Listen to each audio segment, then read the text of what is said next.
तो चलिए दोस्तों, आज मैं बात करने वाला हूँ NEP के बारे में, ये न्यू एजुकेशन पॉलिसी के बारे में। मैं इसमें आपको हिंदी और इंग्लिश दोनों में समझाने का कोशिश रहेगा। ये मेरा ये जो न्यू शिक्षा प्रणाली है, ये किस तरह से काम करती है और इसमें क्या क्या रूल है। काफ़ी लोगों को ये 5+3+3+4 ये क्या है, इसके बारे में अभी तक क्लियर नहीं हुआ। ये कैसे काम करते हैं ये भी नहीं पता है। और ये जो ग्रेजुएशन का जो लेवल है, इसे 3 कैटेगरी में बांट दिया गया है। ये किस तरह से काम करती है और पहले, दूसरे और तीसरे स्टेज में किस तरह से आपको सर्टिफिकेट मिलेगा, जिससे हमारे लिए, आपके लिए काफ़ी इजी हो गया है कहीं भी वर्क करना, काम करना और खोजना।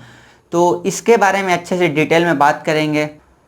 तो दोस्तों, एक बात मैं बता देता हूँ कि कुछ वीडियो जो होती है काफ़ी लंबी होती है, आप पूरे अंत तक देखें। इसके लिए आप क्या कर सकते हो कि मेरे इस वीडियो को आप थोड़े फास्ट फॉरवर्ड में देख सकते हो, जिससे मैं जो भी बोल रहा हूँ थोड़ा जल्दी जल्दी बोल के आपको बता दूंगा। ऐसा फंक्शन यूट्यूब में रहता है। आप नीचे में स्पीड में आप चेक कर लो, थोड़ा स्पीड बढ़ा के देख सकते हो इस वीडियो को। तो चलिए शुरू करते हैं आज का टॉपिक।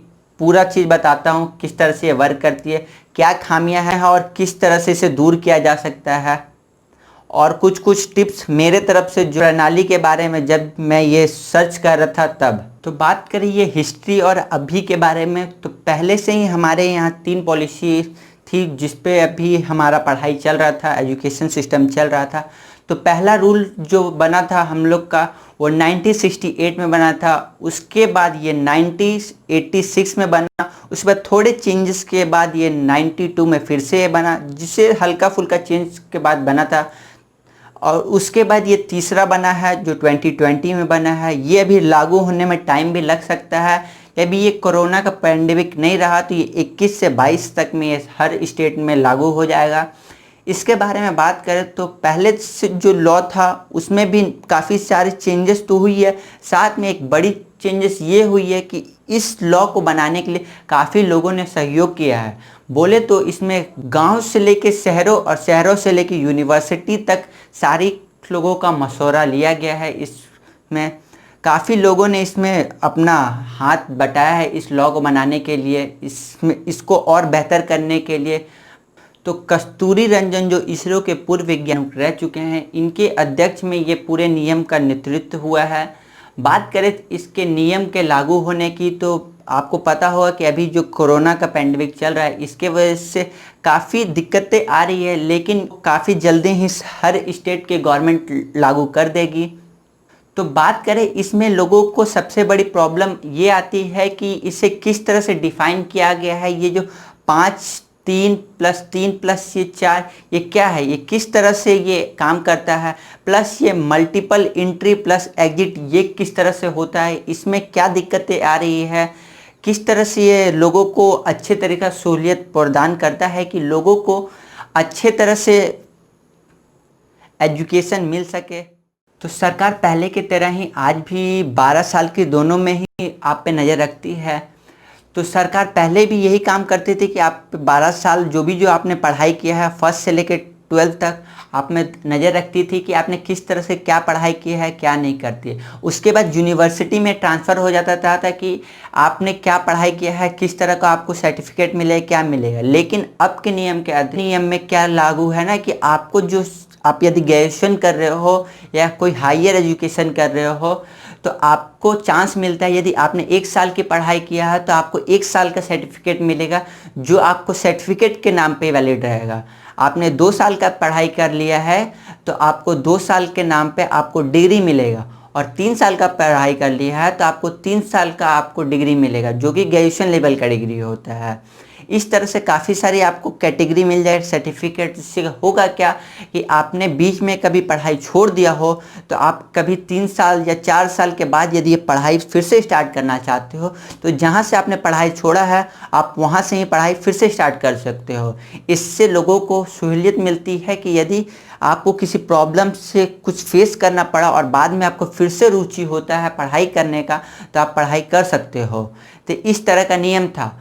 तो अब बात करते हैं ये जो लोगों में कन्फ्यूजन हो गई है, ये 5+3+3+4 ये किस तरह का पढ़ाई है और इससे सरकार क्या चाहती है, किस तरह से लोगों को ज़्यादा इम्प्रूव करना चाहती है, किस तरह से अब जो है वोकेशनल कोर्सेज प्रदान करना चाहती है, किस तरह से लोगों को ज़्यादा से ज़्यादा केवल दिमागी रट्टू तोता नहीं बनाना चाहती है, लोगों को सेल्फ डिपेंडेंट और थोड़ा हुनर आपका हाथ में देना चाहती है, ये दोनों हाथ में, जिससे आप काम कर सको। आपको एक चीज़ पता होगा कि केवल तोता दिमाग रहने से, केवल रट्टा आप पढ़ोगे तो आपका कोई काम का लायक कोई चीज़ नहीं है। यदि हुनर आप हाथ में रहोगे और साथ में आप नॉलेज भी रहेगा तो आप ज़्यादा से ज़्यादा काम करोगे। आपके पास वैरायटी ऑफ जॉब का रिक्वायरमेंट रहेगा, आपके पास काफ़ी सारा जॉब्स रहेगा।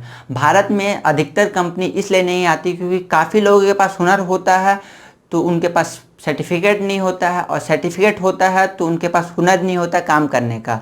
इसलिए सरकार ने ये नियम लागू किया है। तो बात कर रहे थे हम लोग 5+3 और 4 के बारे में। तो सरकार ने ये नियम चालू किया है कि जो पहले 5 साल के बच्चों की पढ़ाई होगी, तो आपने देखा होगा कि 5 साल के जो बच्चे होते हैं काफ़ी छोटे होते हैं, काफ़ी छोटे, इतने छोटे होते हो ना कि उनके दिमाग में केवल खेलना खेलना खेलना ही लिखा रहता है। जब भी जाएंगे खेलेंगे, मस्ती करेंगे, सारा कुछ। तो सरकार ये चाहती है ना कि अब जो नियम आया है उसमें आपको पहले जो 5 साल के बच्चे हैं ना, उनसे एग्ज़ाम कुछ नहीं लिया जाएगा। आपको 1 2 में कोई एग्ज़ाम ना, केजी में कोई एग्ज़ाम नहीं लिया जाएगा। आपको केवल खेलने कूदने और थोड़े मोड़े पढ़ाई के बारे में आपको जागरूक किया जाएगा, जिससे कि आपका डेवलप होगा पढ़ाई के बारे में। आपको टीचर ऐसे प्रदान किए जाएंगे कि आपको ज़्यादा से ज़्यादा एजुकेशन आपको मिल सके खेल के माध्यम से। इसके साथ ही आपको ज़्यादा से ज़्यादा आप में आपका तलाश किया जाए कि आपका रुचि किस बारे में है। जब बच्चे 5 साल वाली पढ़ाई पूरी कर रहे होते हैं ना, 5 साल वाली, तो उनको एक चीज़ का बड़ा मज़ा आता है कि अब उनको पता चल जाता है कि यदि उनके पेरेंट्स चाहे एब्सेंट करवाने का तो भी वो एब्सेंट नहीं करते, क्योंकि उनको पता रहता है यदि वो घर में रहते हैं, यदि कुछ कारणवश, तो उनको पता है कि सारे जो गेम होते हैं, स्टूडेंट होते हैं, फ्रेंड्स होते हैं, उनको सारा मिलेगा स्कूल में, सारा चीज़ का मज़ा, सारा सब कुछ उनको मिलेगा स्कूल में। तो ज़्यादा से ज़्यादा डेवलप करना चाहेंगे कि स्कूल में हो जाए। सबसे ज़्यादा मज़ा कहाँ मिलेगा बच्चे लोग को? घर में तो कोई है नहीं खेलने के लिए, सारे बच्चे हैं स्कूल में, सारा बॉन्डिंग है स्कूल में, तो इसलिए वो ज़्यादा से ज़्यादा स्कूल जाना पसंद करेंगे। तो अब बारी आता है 3 नंबर वाले फॉर्मूले की। तो 3 नंबर में आता है आपको 3 4 5 क्लास तक पढ़ाई होती है। तो 5 वाली पढ़ाई जो होती है उसका अंदर थोड़े थोड़े पढ़ाई में अब उनका रुचि स्टार्ट हो जाता है कि नहीं अब पढ़ना है। तो इसमें उनको काफ़ी सारी चॉइसेस अभी भी मिलती है कि बच्चे खेलने के साथ पढ़ाई करें, क्योंकि सडनली यदि आप पढ़ाई करवाओगे, यदि आप खेलने कूदने, कोई एग्ज़ाम नहीं हो रहा है इसके बारे में, यदि आप 2 से पहले एग्ज़ाम कोई नहीं होता है, नहीं होगा, आप सडनली एग्ज़ाम देने बोलोगे तो बच्चे नर्वस हो जाएंगे। तो थोड़ा थोड़ा आपको पहले से भी पढ़ाई होता है, लेकिन अब थोड़ा ज़्यादा पढ़ाई के बारे में बताने लगते हैं। लेकिन जब ये 3 साल वाले के बाद फिर से एक बार जो 3 साल वाली आती है, उसका अंदर बच्चों को ये समझ में आता है कि यदि उनको काम करने वाले कौन में रुचि आ गई है, यदि वो किसी काम को लेके रुचि में प्रयत्न करना चाहते हैं, यदि कोई वोकेशनल कोर्स करना चाहते हैं, तो उनमें अब शामिल कर दिया गया। यही लॉ कहता है 3 नंबर में कि अब बच्चों को कुछ एक्टिविटी जो एडिशनल है आप कोर्स कर सकते हो। आपको स्कूल के तरफ से या फिर कहीं बाहर से किसी यूनिवर्सिटी से या कुछ भी चीज़ का कोर्स, यदि आप गेम में हो, म्यूजिक में हो, या फिर कोई बढ़ई का काम या पेंटिंग का काम या कुछ भी काम जो आपके रुचि में है, कोई शर्माने की बात नहीं। बच्चों को दिल खोल के आपको सब कुछ सीखने का मौका मिलता है, तो जिससे आगे की पढ़ाई में और ज़्यादा सहूलियत होती है। तो अब ये 4थे नंबर वाली जो पढ़ाई है ना, सारे इम्पॉर्टेंट है। क्यों मैं ऐसा बोल रहा हूँ? ये 4 साल की जो पढ़ाई है काफ़ी इम्पॉर्टेंट है। तो रीज़न ये है कि 4 साल की पढ़ाई में ना आगे का फ्यूचर बच्चे खुद डिसाइड कर सकते हैं कि उनको करना क्या है, किस तरह से वो आगे बढ़ सकते हैं। लोगों को जब 9 से लेकर 12 तक में रहता है तो इनके पास अपना दिमाग खुल जाता है, लोगों को आइडिया मिल जाता है। बात करें आप अपने पिताजी की ही बात करेंगे ना, तो जब वो मैट्रिक दे रहे थे तो उनके पास काफ़ी नॉलेज हो गया था किस तरह से बाहर की दुनिया देख सकते हैं। आजकल में भी ना अब तो बच्चे ज़्यादा एडवांस हो गए। आजकल तो बोले जाए तो 7 से ही बच्चे नॉलेजेबल होते हैं। बोले जाए तो आजकल बच्चे इतने छोटे जो होते हैं वो भी नॉलेजेबल रहते हैं। लेकिन जो अच्छे से नॉलेज, जिसका माइंड नॉलेज फुल होता है, माइंड ग्रोथ कर जाता है, और 9 से लेके 14 साल जो पढ़ाई करते हैं उस ईयर में, तो उनका ज़्यादा डेवलप होता है। तो पहली बात ये करें कि अब उनकी पढ़ाई जो होगी ना सेमेस्टर वाइज होगी, उनको हर साल 2 सेमेस्टर देना पड़ेगा। एक साल में 2, फर्स्ट सेकंड, फिर 10 में जाएंगे तो फर्स्ट सेकंड, इसी तरह से उनको 4 साल पढ़ाई करना पड़ेगा। 4 साल मतलब 8 बार एग्ज़ाम देना पड़ेगा। पहले क्या होता था ना कि आप 10 का एग्ज़ाम दोगे ना तो फाइनल का जो रिजल्ट बनता था, फाइनल का रिजल्ट देख के बनता था। आप बच्चे क्या करेंगे ना कि पहले से कुछ पढ़ाई नहीं करते थे, जब दिसंबर का मौका आएगा या नवंबर से पढ़ाई स्टार्ट करते थे, 2 से 3 महीना पढ़ते थे, ये फर्स्ट सेकंड थर्ड डिवीजन प्राप्त करते थे, उसमें ही खुश रहते थे। लेकिन उनको माइंड में ज़्यादा कुछ याद नहीं रहता था। यदि आप किसी चीज़ को 3 महीना के लिए पढ़ो तो कितना ज़्यादा देर तक याद है, कितना साल तक याद रहेगा। इसीलिए इस तरह से कैटेगराइज कर देते कि फर्स्ट सेमेस्टर सेकंड सेमेस्टर दोनों का एग्ज़ाम होके ज्वाइंट होके एवरेज मार्क मिलेगा, जिससे ज़्यादा बच्चे एग्ज़ाम प्राप्त कर पाएंगे और उनको ज़्यादा समझ में भी आएगा, ज़्यादा देर तक याद रहेगा। तो इस तरह का पढ़ाई अब लागू कर दिया गया।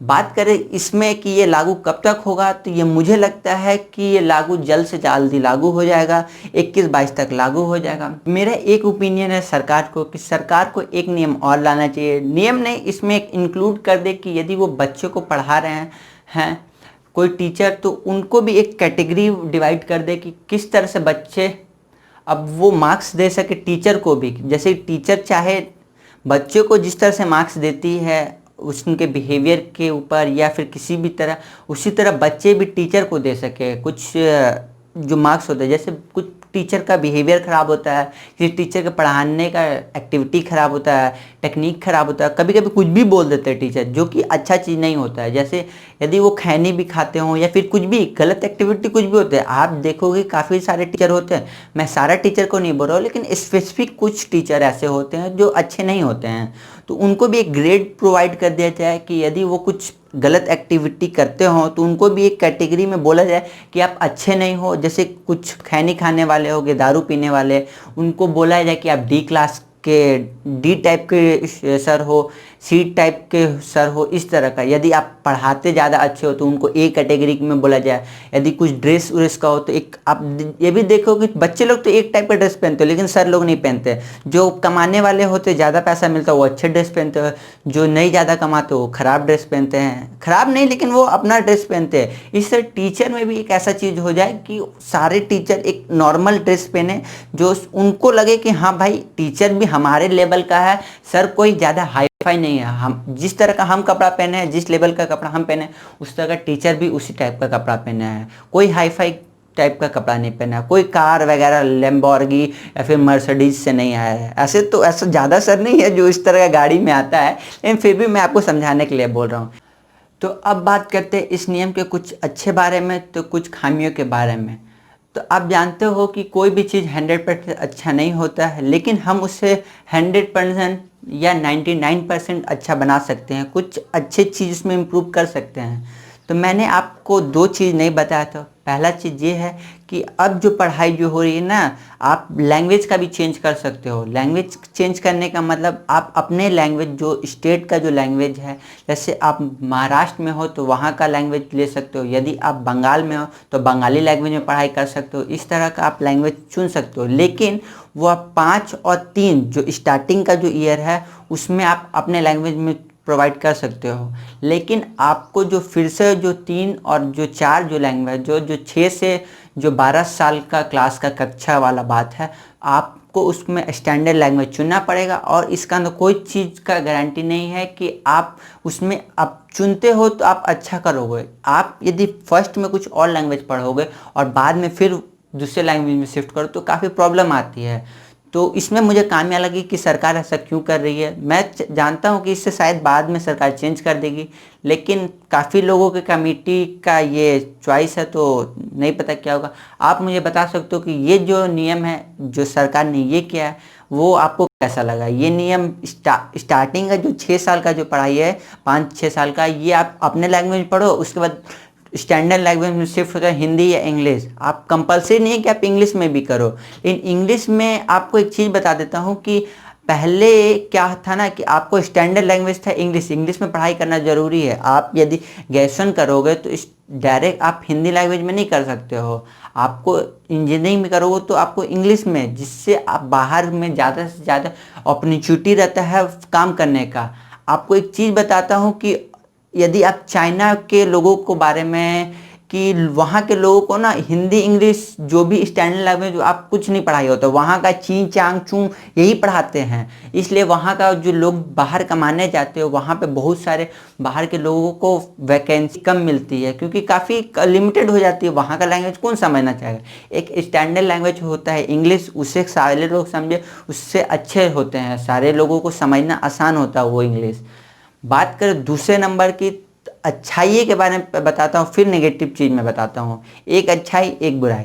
तो सरकार ने यूनिवर्सिटी का एक अप्रूवल दे दिया, आप हमारे इंडिया में अपना यूनिवर्सिटी ला सकते हो। यूनिवर्सिटी लाने का मतलब जो टॉप का यूनिवर्सिटी है 55 और 0, उसमें आप यहाँ पे ला सकते हो। यदि आप कुछ अच्छे यूनिवर्सिटी, ऑक्सफोर्ड, ये सब जो होता है, ऐसा नहीं कि पाकिस्तान का हो गया, चाइना का हो गया, नेपाल का हो गया, कुछ जो बम बनाने वाला हो गया, एक जो नकली सामान बेचने वाला हो गया, इस तरह का यूनिवर्सिटी नहीं तो यहाँ पे भी नकली सामान फिर से बनने लगेगा और इधर बम बनाने का भी आइटम यूनिवर्सिटी। यदि पाकिस्तान से कोई यूनिवर्सिटी आता है तो क्या करेगा? बम में बनाना सिखाएगा और क्या सिखाएगा? ज़्यादा से ज़्यादा होगा तो पाकिस्तान और यही सब करेगा भाई, पाकिस्तान, हिंदुस्तान, मुर्दा जिंदा सब यही सब करेगा। तो छोड़िए इसके बारे में। तो बात करें यूनिवर्सिटी के बारे में, तो अब ये लागू हो चुका है कि अब बाहर में जो कंट्री जो है यहाँ पे ला सकती है, अपनी जो यूनिवर्सिटी यहाँ पे ला सकती है। इससे होगा कि यहाँ पे जब यूनिवर्सिटी आ जाएगी तो काफ़ी सारे कंपटीशन हो जाएंगे। यहाँ पे जो पहले से जो इंडियन यूनिवर्सिटी है उनमें कंपटीशन हो जाए कि हमें अब अच्छा पढ़ाई करना होगा, अच्छा पढ़ाना होगा, बच्चों को अच्छा शिक्षा देना होगा, उन्हें एजुकेट करना होगा अच्छे से अच्छे टाइप से। तो आपको और एक चीज़ बताता हूँ जो आपको बैड न्यूज़ नहीं बताया था। आपको पता होगा मैंने पहले एक अच्छा बोला एक ख़राब बोला, और अब फिर से बताता हूँ एक अच्छे के बारे में। तो अब जो सरकार क्या कर रही है कि अब एक निर्धारित जो फीस होती है उसमें लिमिट कर दी कि जो प्राइवेट स्कूल है इससे ज़्यादा अमाउंट का फीस चार्ज नहीं कर सकते। यदि आपका लेवल देखा जाएगा स्कूल का कि वो क्या चीज़ किस तरह से पढ़ाई करवा रही है, क्या क्या वो अपना, जैसे कुछ आप भी जानते होंगे कि बहुत सारे स्कूल में काफ़ी ज़्यादा हाई अमाउंट ऑफ फीस वसूला जाता है। तो इस तरह से अब उनको निर्धारित किया जाएगा कि अब आपको इससे ज़्यादा फीस नहीं देना रहेगा। मुझे ये काफ़ी अच्छा लगा, ये मेरा अपना ओपिनियन था, इस तरह का कुछ होना चाहिए। मुझे लगता है आपको अच्छा लगा तो आप वीडियो को लाइक भी कर सकते हो और थोड़ा सा सब्सक्राइब कर सकते हो। जय हिंद, जय भारत। चलिए बाय बाय।